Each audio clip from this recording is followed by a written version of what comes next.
Here is why you're unable to improve on the piano and how this little channel is going to help you actually improve. Let's start with the simple move.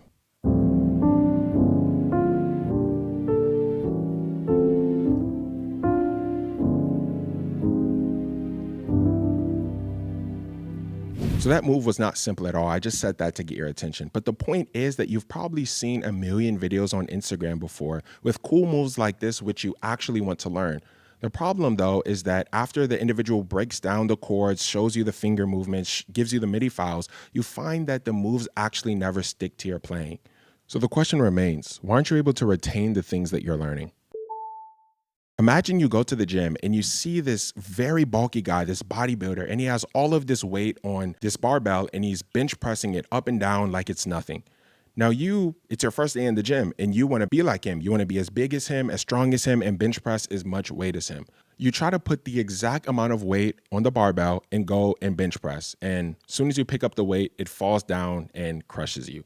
This is exactly what's happening with your piano playing.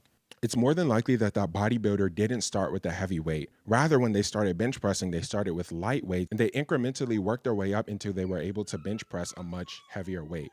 So right now, I'm going to show you an elementary concept that's going to help you build to be able to play more advanced concepts. Let's take a look at one of the chords that we played earlier in this video. We're going to take a look at this G dominant voicing. Now, this may be intimidating for some, but if we remove a few notes from this chord, we're going to find that it's actually very simple. We're going to remove the D, the F, and the C sharp. And what we're left with is just a G in our left hand and an E major chord inverted in our right hand.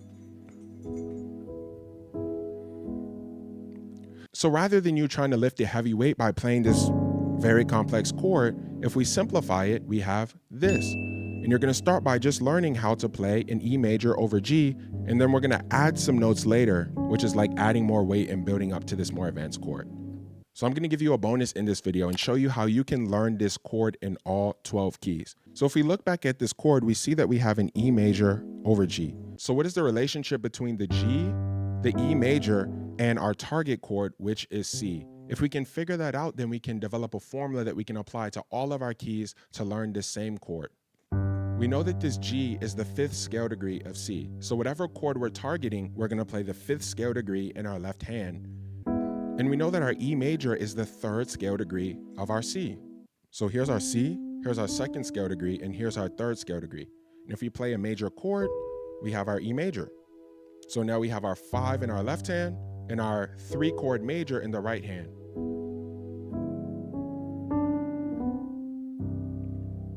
So let's apply the same formula to another chord. Let's take F sharp, for instance. We're trying to target F sharp major. So number one, what's my 5th scale degree of F sharp? 1, 2, 3, 4, 5. It's C sharp. So I'm going to play C sharp in the left hand. And the second question is, what is my 3rd scale degree in F sharp? 1, 2, 3. It's B flat. So if I play a B flat major chord over C,